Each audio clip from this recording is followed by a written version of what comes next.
Hi guys, this is Mrs. Donahue coming to you from my living room for my first online lesson of our virus outbreak. So I hope this works well for you guys. Again, I may be pausing the video and doing them in parts just so that I can upload only a little bit at a time. So just a heads up on that. So if there's more than one video, it's just be for time wise. I try to keep them to about 5 minutes each. So the notes I'm going to post online, but you can always do this on loose leaf paper as well if you're not, if you don't have a printer at home.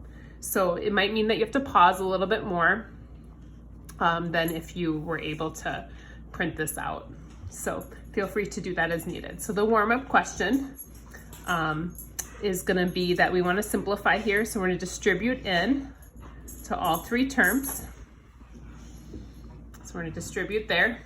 And we're going to multiply. So we have to remember our rules of exponents where we multiply the exponents. So, or we add the exponents but multiply the coefficients. So 5 times 4 is 20. My dog just sneezed. God bless you, Nola. 8 to the second. 8 to the second is going to be 8 to the fourth. 5a to the second times 2a. So 5 times 2 is 10. A to the second a. So it's a to the third. And then 5a to the second times -7 is a -35a squared. And then remember, none of those are like terms, so we just stop there. So that's all we can do with that. This one, same idea. I'm just going to distribute in.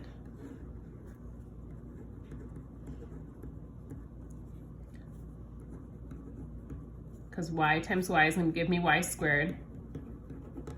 And then again, I just have to leave it that way because they're not like terms. So this was distributive property where we multiply things through. What we're going to be doing today in class is actually the opposite of that. So we're going to be pulling this back out. So we're going to be trying to find this number and pulling it and dividing it out. So here we're multiplying.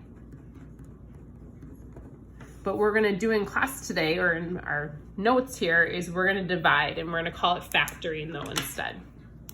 So we're going to find factors, and then we're going to pull that out. So today, factoring, when you see factoring, you think divide rather than multiply. Okay? So we're going to look for a greatest common factor. And the words give it away. So GCF is the biggest number that can divide into all numbers.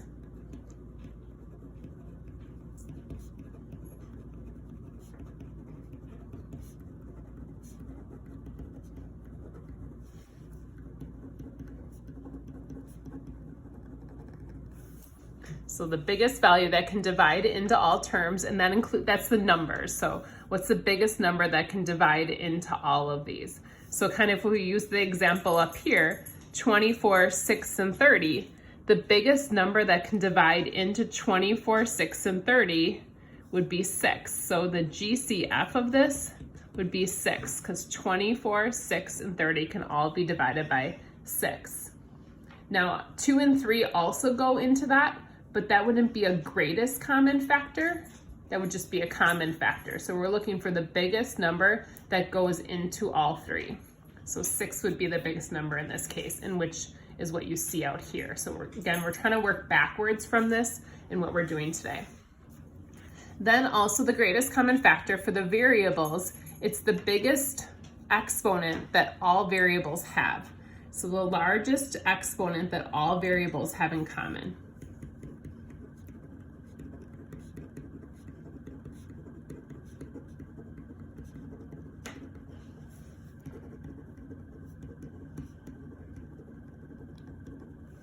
The largest exponent that all variables have in common.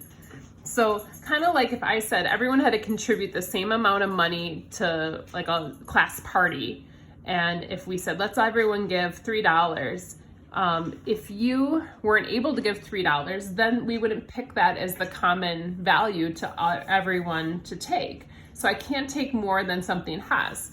So if you look back up here, this one has a y to the third, this one has a y squared, this one has a y. What's common among all of them would be a y, because I can't take more than a y away from this.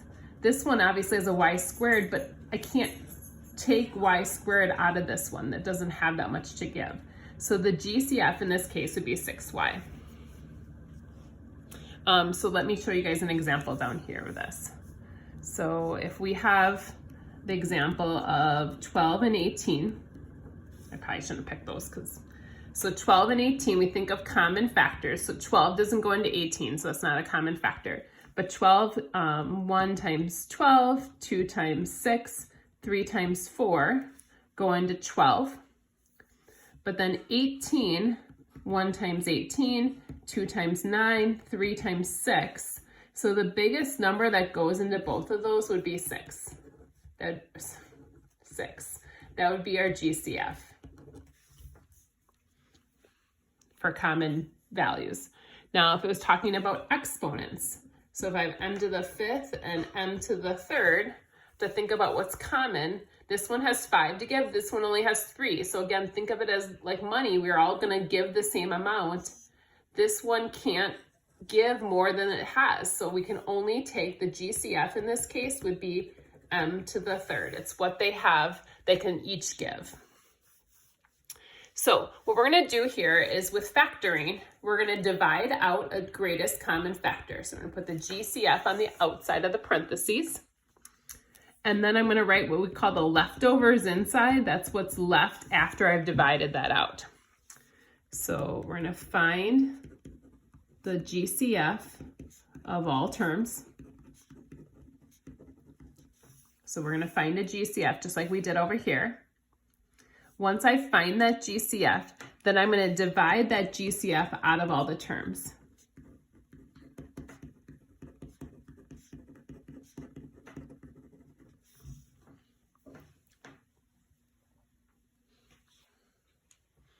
So I'll show you guys what I mean here. So looking at this example here, you have to figure out the greatest common factor. So the GCF of 15 and 25. So 15 and 25. So thinking of factors of 15, it's numbers that divide into 15. So 1 and 15 or 3 and 5.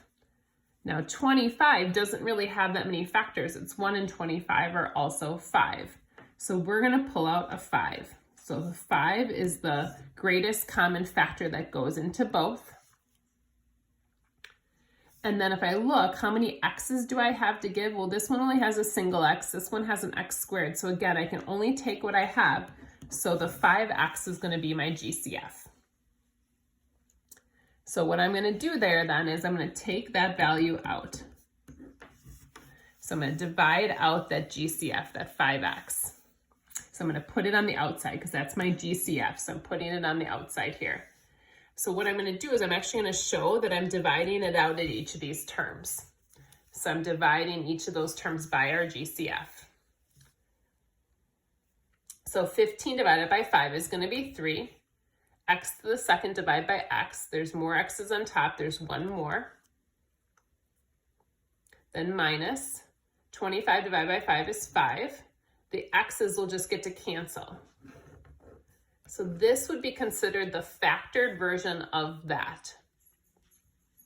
Every once in a while I have a student say, well, can't I distribute that back in? You're just going to end up getting back to this point. So if you multiply that back through, you should be able to check it and it will equal that. So this is considered the factored version. That's what we're looking for here. So if you want to check it, you can multiply it back through, but you don't need to. All right, I'm going to pause the video right now and flip to the back side of the notes. Again, feel free to go back and redo anything you guys need to, but this is just part 1 of the video.